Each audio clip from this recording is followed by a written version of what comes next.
राधे राधे आप सभी भक्तों को। इस बार अश्विन कृष्ण पक्ष की एकादशी 17 सितंबर को पड़ रही है, जिसे कि हम इंदिरा एकादशी और पाप मोचनी एकादशी भी कहते हैं। इस दिन पितृ एकादशी भी होती है, यानी कि इस दिन पितरों का श्राद्ध भी किया जाता है। तो इस दिन जो कोई भी अपने पितरों के प्रति तर्पण करता है और इस व्रत को रखता है, उसके पितरों को मोक्ष भी मिलता है और उसके पाप भी नष्ट होते हैं और साथ में उसे अश्वमेध यज्ञ के समान फल भी मिलता है। तो आइए जानते हैं कि हमें इसके लिए क्या करना चाहिए। हमें सुबह उठकर स्नान आदि करके स्वच्छ वस्त्र पहनकर, जैसे आप अपनी एकादशी की पूजा करते हैं वैसे ही आप अपनी एकादशी व्रत का संकल्प लेकर नारायण भगवान की पूजा अर्चना कीजिए। उसके बाद 11:30 बजे से लेके 12:30 के बीच में जो हमारा पितृतर्पण का समय है, आप उस समय पितृतर्पण करें। और इस दिन आप गौशाला ज़रूर जाएं और वहाँ जाकर आप गौओं को चारा ज़रूर खिलाएं, क्योंकि इस दिन बुधवार भी है। तो इस दिन आप कोई भी हरी चीज़ आप दान करेंगे और वो भी गौओं को आप समर्पित करेंगे तो उसका फल बहुत शुभ फलदायी होता है और इससे आपके जो पितृ हैं बहुत प्रसन्न होंगे। और आपको ये करने के बाद आपने पूरे गौशाला की परिक्रमा करनी है और अपने पितरों के लिए गौ माता के सामने खड़े होकर उनके मोक्ष की प्रार्थना करनी है। और इसके बाद आपने शाम को संध्या काल में 5:30 से 7 बजे के बीच शिव मंदिर जाएं, जो भी आपके नज़दीक मंदिर है वहाँ जाएं। कुछ बेलपत्र लें, यानी कि कम से कम 11 बेलपत्र ज़रूर लें और उस पर चंदन से राम राम लिखें और उसको शंकर भगवान के शिवलिंग पर अर्पित करें। और वहाँ बैठकर थोड़ी देर आप राम नाम का भजन ज़रूर करें।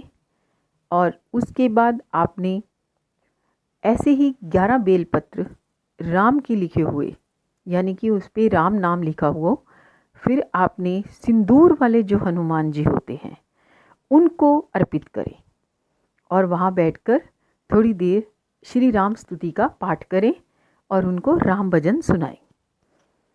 और जब आप ये कर लें तो उसके बाद आप फिर उस दिन जो भगवत गीता है उसका पाठ ज़रूर करें, चाहे आप एक अध्याय ही कोई क्यों ना करें।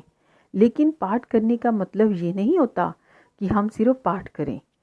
जो हमें श्री कृष्ण भगवान ने अर्जुन को जो शिक्षाएं दी थी, संकल्प लीजिए कि हम उस शिक्षाओं को पूरा करेंगे, क्योंकि जब आप उस पाठ की शिक्षाओं को अपने जीवन में धारेंगे तो उससे भी भगवान अति प्रसन्न होते हैं और हमारे जो कर्म हैं वो भी सुधरते हैं, क्योंकि हमारी ज़िंदगी कर्मों पर ही आधारित होती है।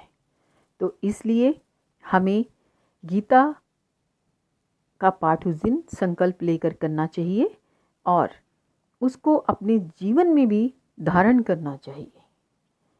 इस तरह से आप यह भी करें। उसके बाद आपने पीपल के पेड़ पर शाम के समय अपना दीप प्रज्वलित करना है दक्षिण मुखी होकर। चाहे आप वो सरसों के तेल का कीजिए, चाहे आप वो देसी घी का कीजिए, चाहे आप तिल के तेल का कीजिए।